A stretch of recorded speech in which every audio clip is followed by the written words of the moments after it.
Hello दोस्तों, कैसे हैं आप लोग। आशा करता हूँ आप लोग अच्छे होंगे। जैसा कि मैंने विक्टोरिया के पिछले वीडियो में कहा था कि मैं आपके लिए बहुत ही जल्द लाइट एंड साउंड शो की वीडियो लाऊंगा। तो चलिए आज मैं आ गया हूँ विक्टोरिया में होने वाली लाइट एंड साउंड शो की वीडियो लेके। तो मैं हूँ आपका होस्ट एंड दोस्त राहुल और आप देख रहे हैं द आर जर्नी। चलिए वीडियो को शुरू करते हैं।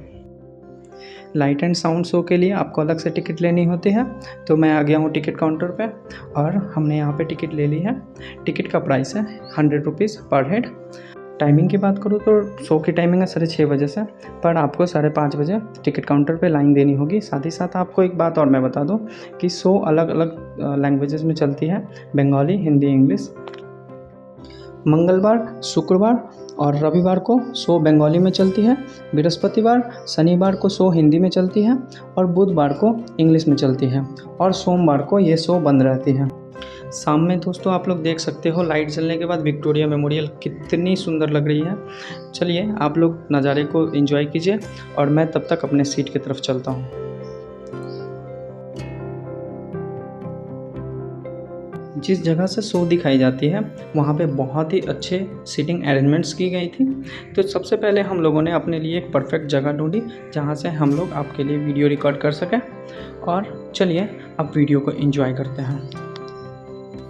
आपसे एक रिक्वेस्ट करता हूँ, अगर आपको मेरी वीडियोस अच्छी लगती होगी तो प्लीज़ मेरे वीडियो को लाइक करें, चैनल को सब्सक्राइब करें और कमेंट में मुझे बताएं कि ये वीडियो आपको कैसी लगी।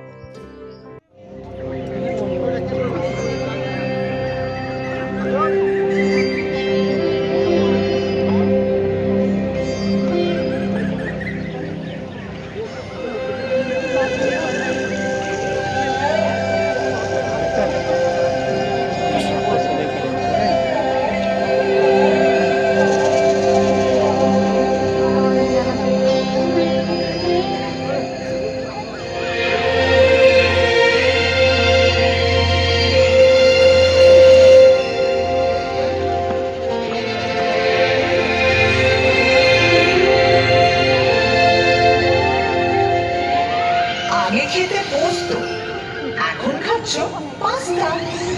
আগে চড়তে হাতি, এখন ফ্লাইওভারের রাস্তা। বদলে যাচ্ছে, সেমও থাকছে কলকাতার সিন। উঁচু থেকে সার্ভে করছি অনেক অনেক দিন। সেসব গল্প বলবো এবার। 1, 2, 3।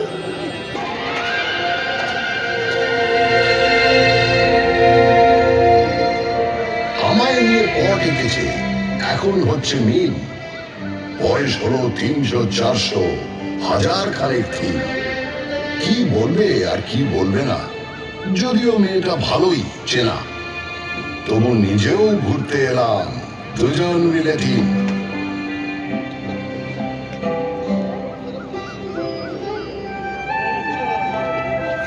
আপনারা এখন যেখানে বসে আছেন এক সময় সেখানে এ ঘোরাফেরা করত।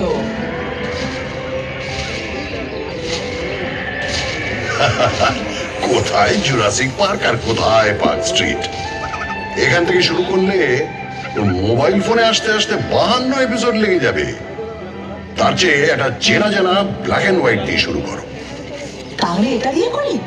একটা গাড়ি সা করে বেরিয়ে এলো 38-2 এলগিন রোডের বাড়ি থেকে 1941 সালের 16 জানুয়ারি রাত্রে এবং সোজা ঢুকে পড়ল বাঙালি রাস্তার ভেতরে। না না না না না, নেতাজি সুভাষচন্দ্র বসু তার আগেই কলকাতার আত্মায় ছিলেন। উনি তো 1930-এ কলকাতার মেয়র হয়েছিলেন। কংগ্রেসের প্রেসিডেন্ট হয়ে তিনি ভারতেরও আত্মায়। তবে ব্রিটিশদের চোখে এক মন ধুলো দিয়ে ওই মহানিষ্ক্রমণ, 3-4 রকম ছদ্মবেশ, একেবারে থ্রিলার। তার উপরে আক্ষরিক অর্থেই তিনি মৃত্যুহীন। এরকম সুপার হিরো কলকাতা আর পাইনি।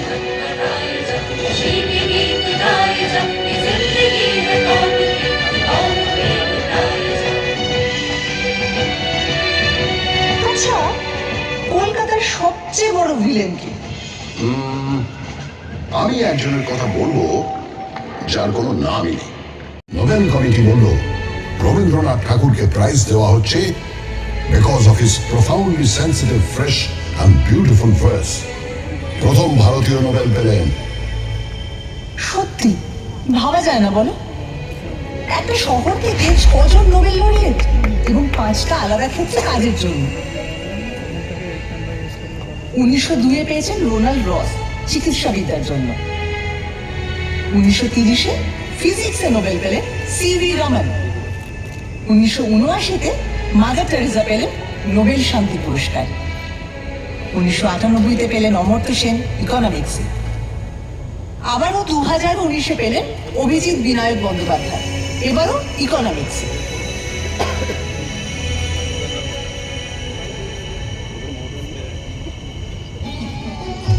আরে বাবা, নোবেল পাওয়াই তো আর শেষ কথা নয়। নোবেল পাননি তো কি হয়েছে? আমার আকাশে ঝলঝল করছেন বিজ্ঞানী জগদীশ চন্দ্র বসু, যিনি উদ্ভিদ বিদ্যা থেকে রেডিও আবিষ্কার অব্দি ছড়িয়ে দিয়েছেন নিজের প্রতিভা। আচার্য প্রফুল্ল চন্দ্র রায়, যিনি প্রথম ইউরোপীয় মানুষ যার সম্মানে ইংল্যান্ডের রয়্যাল কেমিক্যাল সোসাইটি তৈরি করেছে কেমিক্যাল ল্যান্ডমার্ক ফলক। তারপর বলি প্রফেসর সত্যেন্দ্রনাথ বসু, যিনি বোস আইনস্টাইন স্ট্যাটিস্টিক্স এর পুরোধা, যার নামে বোসন কণা। এখানেই শেষ নয়, আরো আছে শ্রী প্রশান্ত চন্দ্র মহলানবিশ, যিনি ভারতীয় স্ট্যাটিস্টিক্স চর্চার জনক, প্ল্যানিং কমিশনের অসামান্য কারিগর, যার জন্মদিন এখন ন্যাশনাল স্ট্যাটিস্টিক্স ডে। এই তুমি থামো তো, এত বিজ্ঞানীদের মেলা বসে গেছে যেখানে, সেটা কিন্তু অবৈজ্ঞানিক হুজুগেরও আখড়া। 1857 সাল কলকাতা এলো মরা ফেরার হুজুগ। কেউ বলল এবছর যত লোক মারা গেছে তারা সবাই কালী পুজোর রাতে ফিরে আসবে। কেউ বলল না না না না না, গত 10 বছরে যত লোক মারা গেছে তারা সবাই 15ই কার্তিক ফিরে আসবে। সারা শহরে হইচই পড়ে গেল। প্রচুর লোক অপেক্ষা করতে লাগলো তাদের মৃত আত্মীয়দের জন্য। গানও বাঁধা হলো, মরা মানুষ ফিরে এসেছে, দেখে এলাম রানাঘাটে ভাসতে ভাসতে আসতেছে, গলা সরু পেট মোটা, জল খেয়ে হয়েছে সোঁটা, ইত্যাদি ইত্যাদি। হ্যাঁ, কিন্তু 1979-এর হুজুগটাও খারাপ নয়। আমেরিকার পাঠানো স্যাটেলাইট স্কাইল্যাব নাকি ভেঙে পড়বে, সবাই পারলে আকাশের দিকে তাকিয়ে হাঁটে, কেউ কেউ হেলমেট পরে সারাদিন ঘুরত।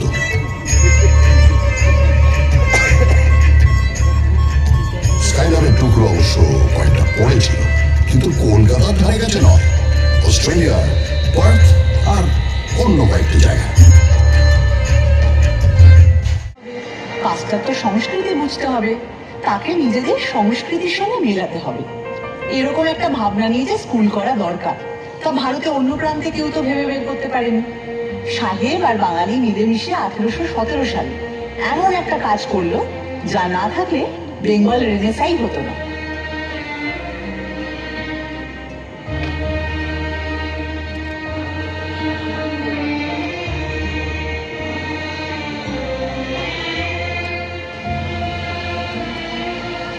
রেনেসাঁর কথা ভাবলে সত্যি দাগ লেগে যায়। শুধু ঠাকুর পরিবারের কথা বলতে গেলেই তো হাঁপিয়ে পড়বো। এরা বোধ হয় এক একটা লোকের মধ্যে 10টা করে জিনিয়াস করে দিত। যেমন দ্বিজেন্দ্রনাথ ঠাকুর, তিনি সংস্কৃত থেকে বাংলায় মেঘদূত অনুবাদ করছেন, বাংলায় দর্শন তত্ত্বের বই লিখছেন, আবার বাংলা শর্ট হ্যান্ড উদ্ভাবন করছেন, এমনকি বাক্স বানানো নিয়েও বই লিখছেন। সত্যেন্দ্রনাথ ঠাকুর, তিনি শুধু প্রথম ভারতীয় আইসিএসই নন, ওই যুগে তাঁর বউকে বিলেত নিয়ে গেলেন। এবার বলি জ্যোতিরিন্দ্রনাথ ঠাকুরের কথা। তিনি একাধারে সুরকার, চিত্রকর, নাট্যকার, পরিচালক, এমনকি অভিনেতাও। দেবেন্দ্রনাথ ঠাকুর, তিনি তো 3 ঘন্টায় গড়গড়িয়ে ডিকটেশন দিয়ে লিখে ফেললেন ব্রাহ্ম ধর্মের বই। গগনেন্দ্রনাথ অসামান্য চিত্রকর, কার্টুনও আছেন, ছবিতে কিউবিস্ট ভাবও আনছেন। আর অবনীন্দ্রনাথ ঠাকুর, তাঁর আঁকা ছবি আর লেখা গল্প, এই দুই বাংলা সংস্কৃতির বিস্ময়।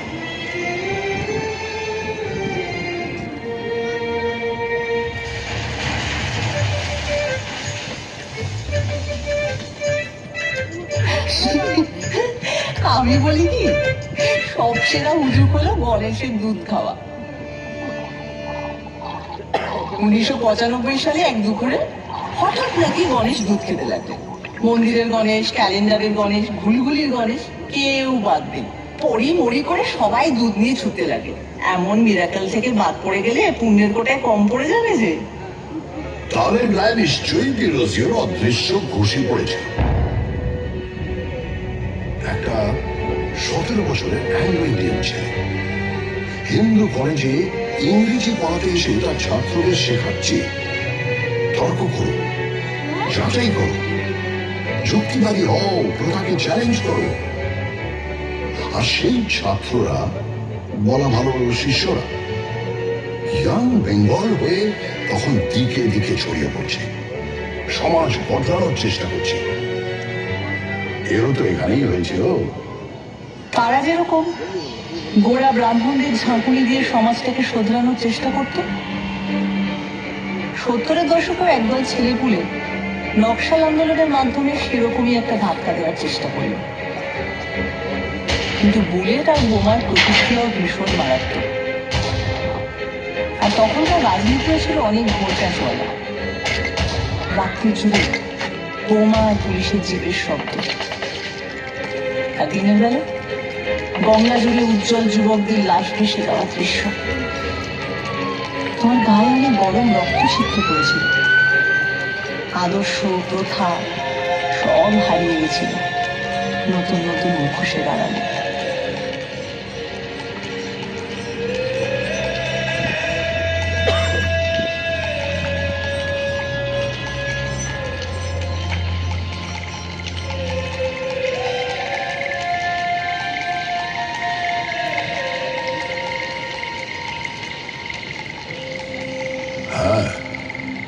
নকশাল আন্দোলন নিয়ে কারো আছে আতঙ্ক, কারো আছে রোমান্টিক নস্টালজিয়া।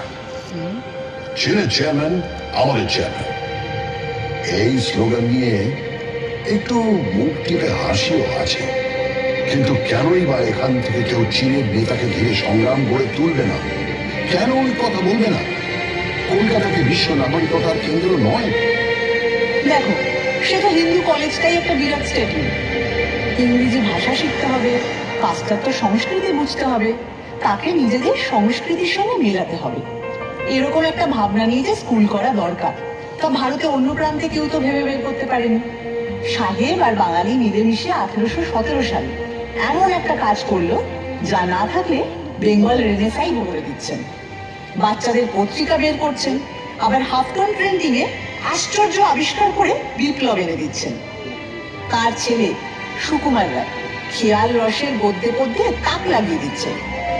আবার ননসেন্স ক্লাবে প্লেটো বা তুর্গেনেভ নিয়ে কথাও বলছেন। এরা বোধ হয় প্রাচ্য পাশ্চাত্যের গুণগুলোকে একটা গেলাসে গুলে সকালে উঠেই খেয়ে নিতেন। হ্যাঁ, ঠিক বলেছ। এই মিলিজুলিটা আমাদের চিরকাল আছে। 1835-এ মেডিকেল কলেজও তো স্থাপিত হয় এখানকার লোককে পাশ্চাত্য ডাক্তারি রীতিতে শিক্ষিত করে তোলার জন্য। পথের পাঁচালী ছবি তৈরি করে একা হাতে ভারতীয় সিনেমায় নিউ ওয়েভ আনলেন। তিনি তো স্পষ্টই বলতেন, হলিউডের ছবি না দেখলে তিনি নিজের ছবির ব্যাকরণ তৈরি করতে পারতেন না। অথচ সাহেবরা তাঁর ছবির মধ্যে খুঁজে পেত খাঁটি ভারতীয়ত্ব। এই বিশেষ, এই আহরণ হজম করার ক্ষমতা, এ জিনিস আমার মজ্জায়। ঠিক বলেছ। সত্যজিৎ রায় প্রাচ্য ও পাশ্চাত্যকে সমান মুগ্ধ করেছেন। আর এই জন্যই 1992 সালে তিনি পেলেন লাইফ টাইম অ্যাচিভমেন্ট অস্কার পুরস্কার।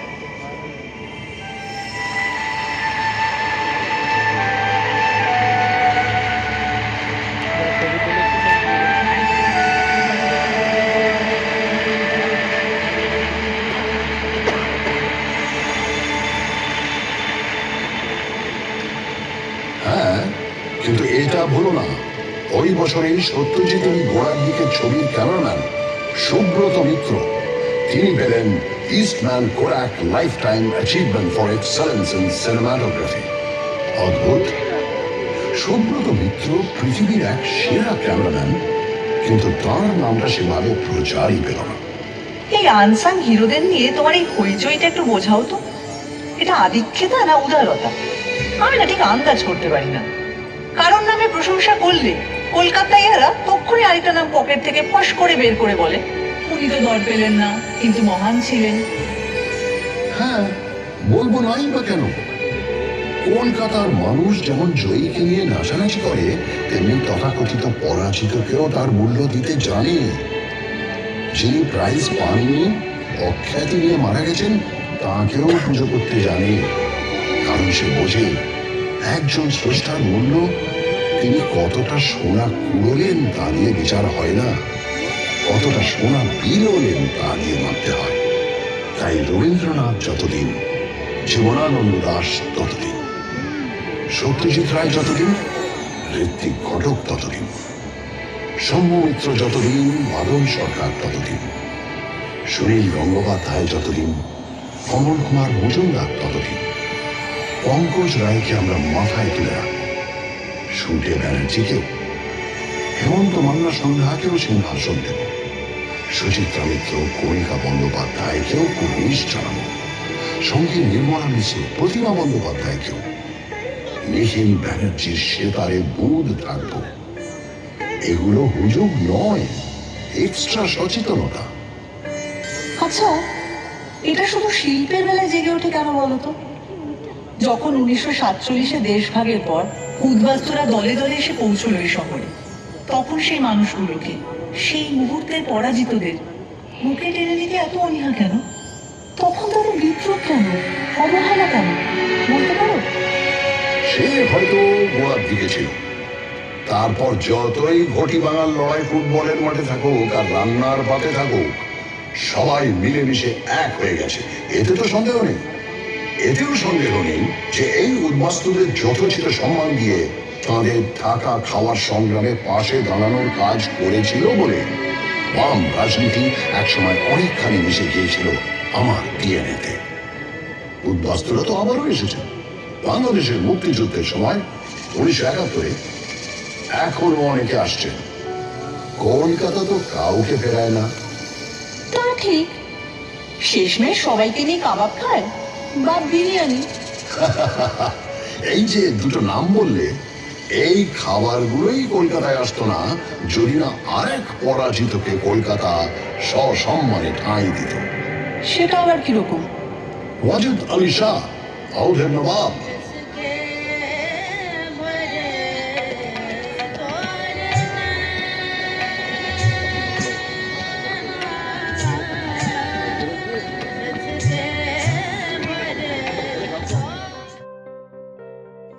तो दोस्तों आज के लिए बस इतना ही। अगर आपको मेरी वीडियो अच्छी लगी तो कमेंट करके बताएं और वीडियो को लाइक करना ना भूलें, चैनल को सब्सक्राइब करें एंड प्लीज़ सब्सक्राइब करें। इससे हमें बहुत ही ज़्यादा मोटिवेशन मिलती है और मैं आपके लिए ऐसे ही अच्छी अच्छी वीडियोस लाते रहता हूँ। मिलते हैं अगले वीडियो में, तब तक के लिए नमस्कार। जय श्री राम, जय हिंद।